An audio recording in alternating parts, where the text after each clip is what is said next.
how can we understand the movement of history? Why do people do what they do? Why do nations go to war? Why do nations have peace? Okay? So I'm looking at grand history. I'm looking at the large structural movement of history. And in the past, there have been two main models for understanding historical development. Okay? So the first is the idea of a cycle or a circle. And this makes sense, right? Because this mirrors what we experience in life. When we are born, but then we die. And then other people are born, and then they die. Okay? So it's a cycle. You look at the seasons.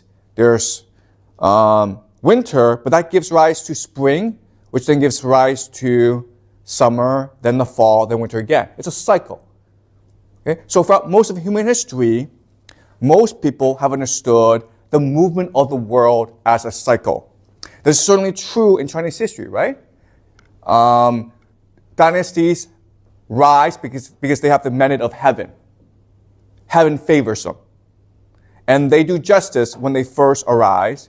But over time, for a variety of reasons, because of corruption, because there's a bad emperor, they lose the mandate of heaven, which allows a rebellion, which then creates a new dynasty. So Chinese history is almost a continuous cycle of dynastic rise and decline. Okay? Now, in the Western context, there's also a cycle. There are many different cycles, but let me explain one cycle that we've noticed in the Greek and Roman world.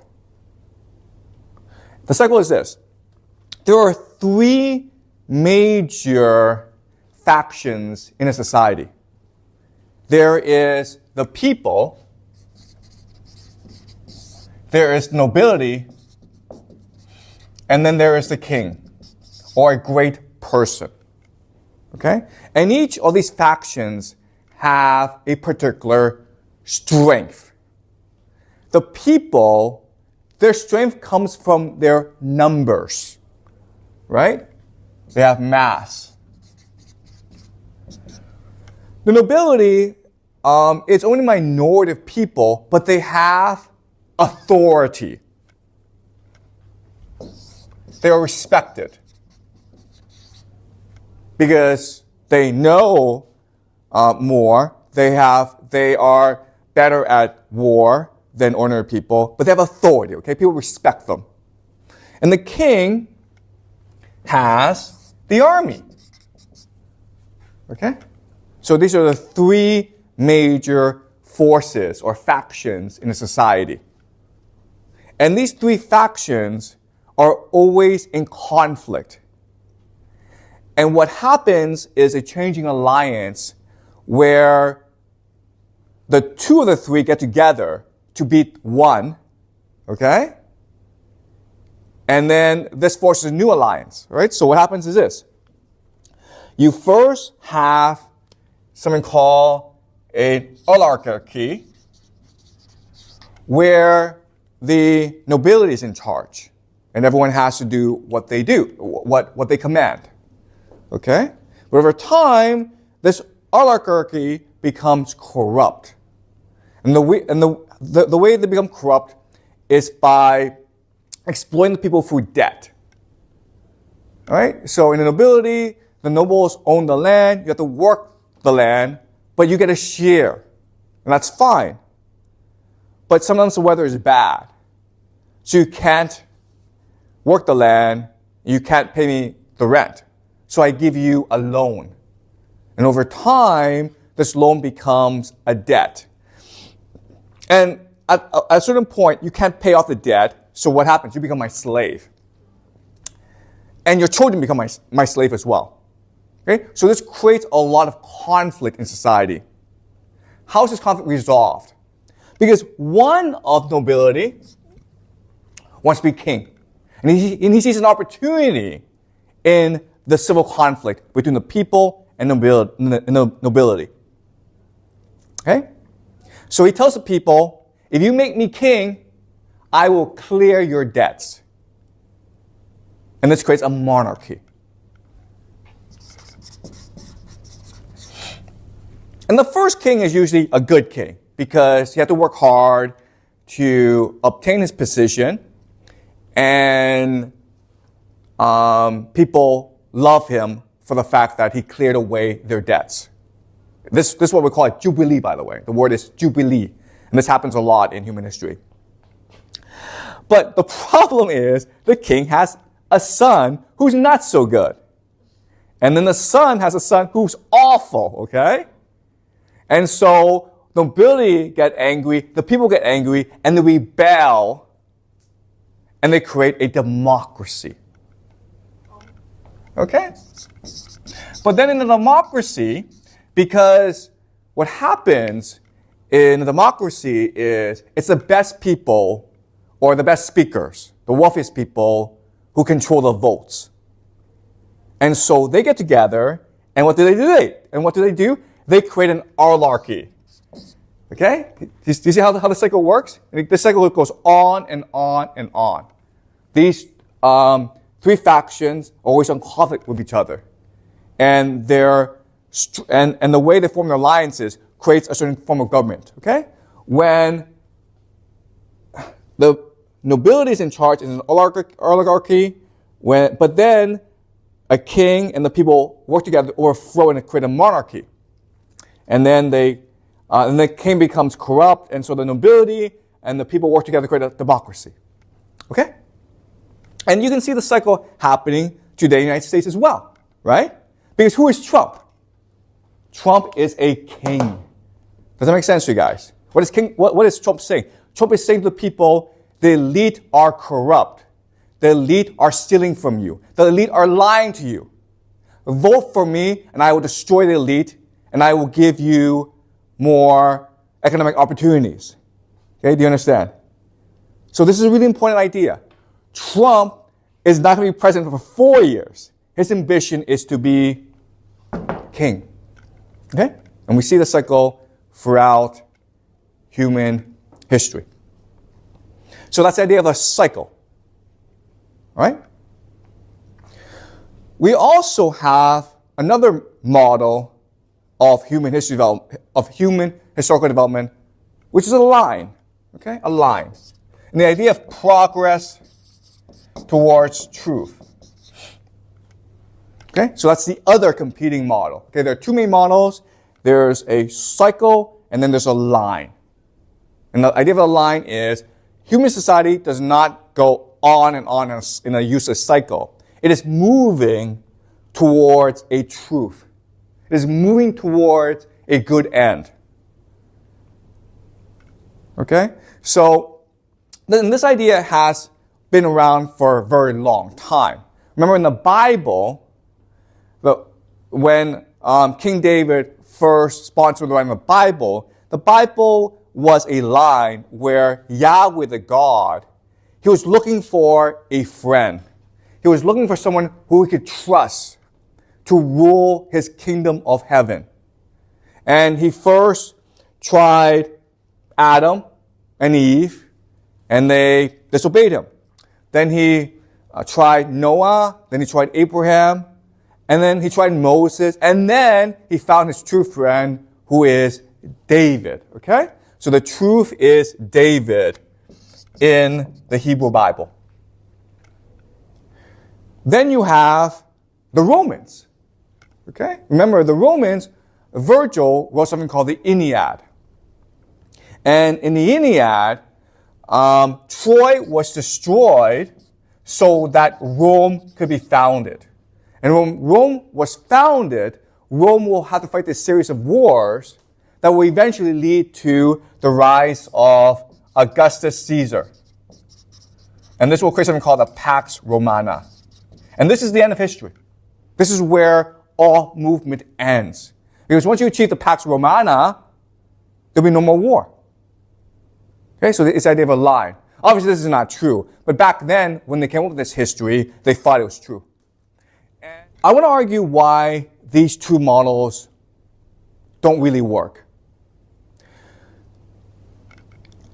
And it has to do with the fact that history as an academic discipline is just not very good. It is not.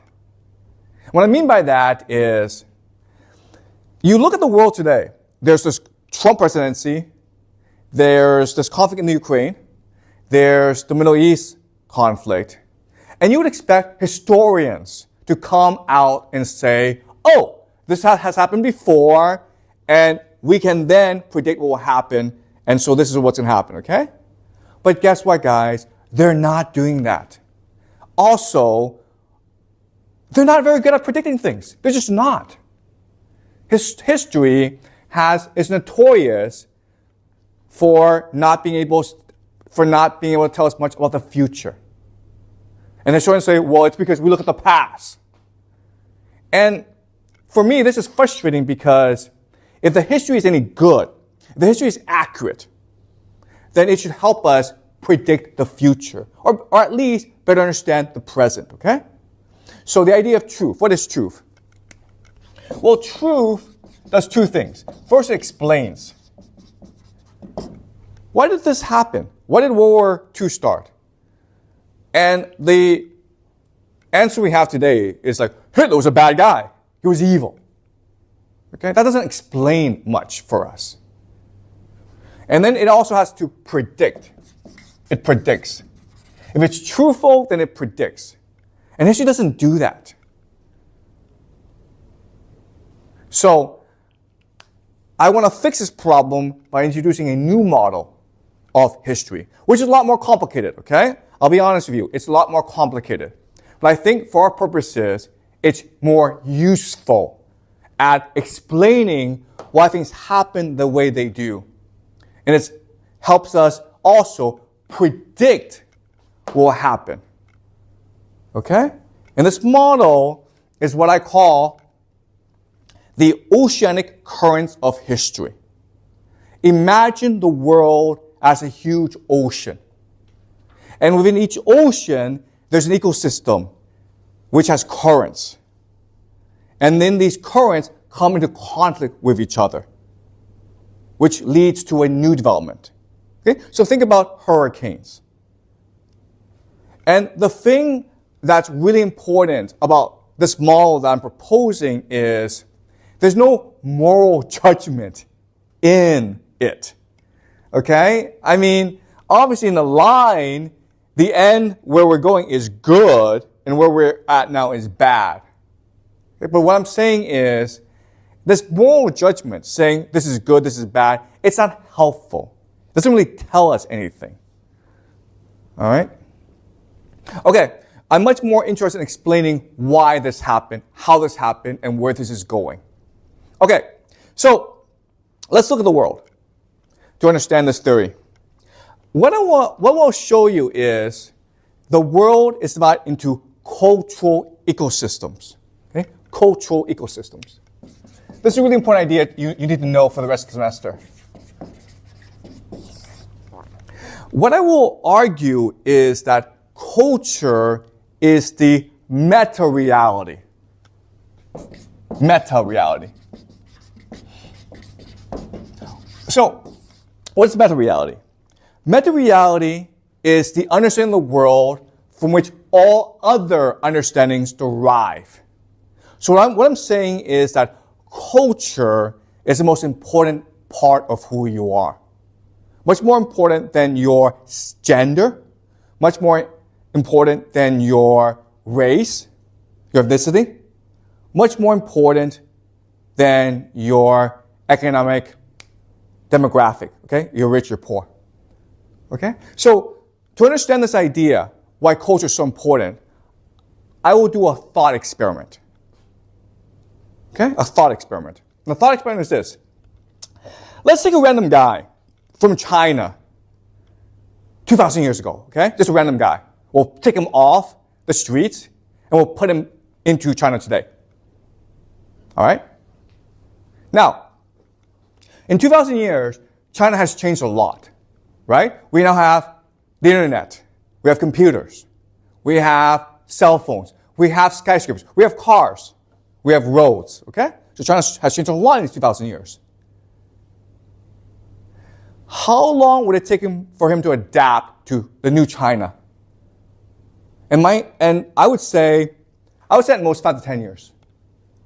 Because even though on the surface, China has changed a lot, deep down inside, Chinese culture has stayed consistent for the past 3,000 to 4,000 years. So he would understand how to make friends. He would understand if he were to get a job, how to associate with his boss and his colleagues. If he were to get married, he would know how to raise his children to have them succeed in China. Okay, does that make sense to you guys? It would take him time to learn how to use a cell phone and how to use a computer and how to drive a car, but he can do so. Does that make sense? Now, let's do another experiment. Let's take a random guy from China today and put him in Germany today. Germany, okay? What I will argue is this. He will never, ever be able to adapt to the culture. He may get a job as a pizza delivery man, who knows, okay? But he will never, ever make friends who are German. He won't find a German wife. Whatever job he does, he won't know how to succeed. He won't know what to say to his boss. He won't know how to associate with his boss. Okay, does that make sense? This is a guy who knows the internet, who knows how to drive a car, who can speak English, but because of the culture, he's always a stranger. Does that make sense? This thought experiment, I hope, shows you the persistence of culture. It's the most important part of who you are. It drives everything else. It drives how you see the world. It drives how you interact with others. Okay? So what matters is the culture and nothing else. And what I want to show you is, this semester, is the world can be divided into cultural ecosystems because of the history, because of the geography, because of the demographics. Okay, does that make sense? So, look, Europe is a cultural ecosystem. All right, meaning someone from Germany can go to Italy and still feel at home. They don't speak the same language, the geography is different, but they share the same cultural orientation, the same cultural values. All right? Someone who lives in the Middle East, okay, well, something called the Levant, Israel and other places, okay, but basically the Middle East. That's also another cultural ecosystem. Then you have the steppes. Okay, so remember the steppes are this grassland, this ocean of grassland that basically extends from Hungary to Mongolia, okay? And then you have China, India, okay? So there are these different ecosystems, cultural ecosystems, that are determined by their geography, their history, and the demographics. And culture is a response to geography, history, and demographics, okay? Does that make sense? All right? Now, what I will show you is that within each ecosystem, they're always interacting with each other, okay? They're always interacting with each other.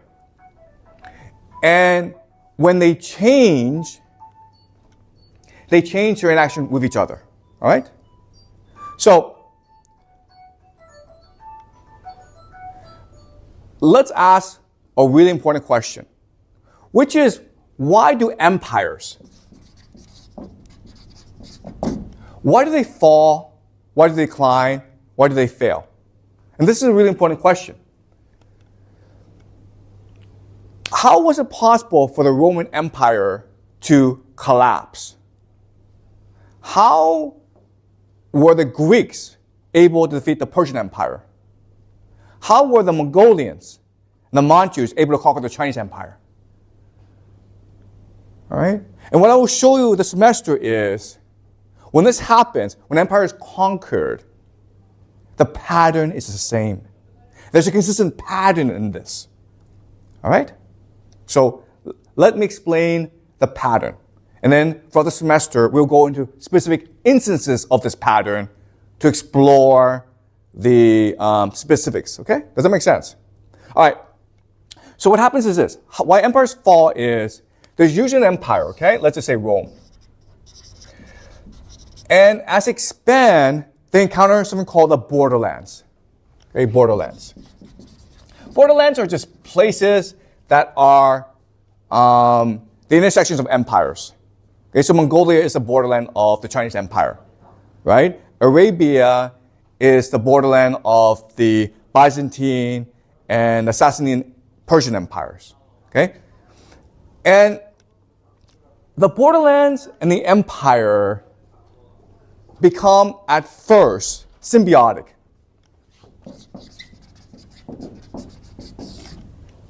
Okay? Meaning they depend on each other. They work with each other, okay? In three ways. The first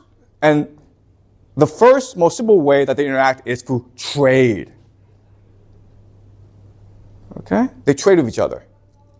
Second way they interact is through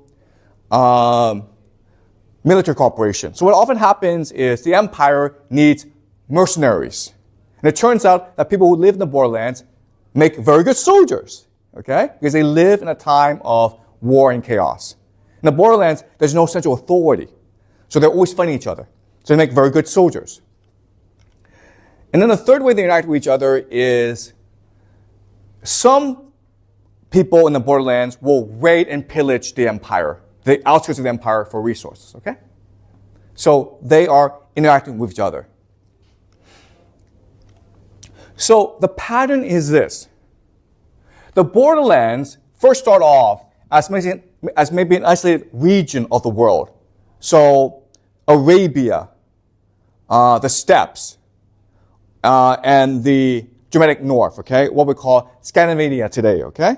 The Norsemen. So these are all isolated parts. But as the empire expands, they start to interact with these isolated ecosystems. And when they interact, what happens is these borderlands become energized. Okay? It's like the empire is adding fuel to the borderlands by giving them more wealth, by giving them more knowledge, by giving them more access to information. Okay? Does that make sense? And over time, what happens is, because of this new energy, the borderlands become much more populated, much more wealthy, much more knowledgeable. And then it creates internal conflicts within their borderlands. And the only way for them to resolve this conflict is to expand. Okay? They have to expand now. And in the process of expansion, what happens is, now and then, they will conquer the empire. All right? That's a pattern. The borderlands. Why is it true that the borderlands are able to conquer the empire? And my argument to you is cultural. Culture. It's cultural. All right? So we have this prejudice or misunderstanding about civilization. All right? Civilization. Civilization is about cities. It's about writing. It's about technology. It's about wealth. And if you looked at it that way, then you don't really understand why is it these borderlands, the Mongolians, the Manchus, the Vikings, the Arabians, the Greeks, why are they able to conquer these empires? That makes no sense to you.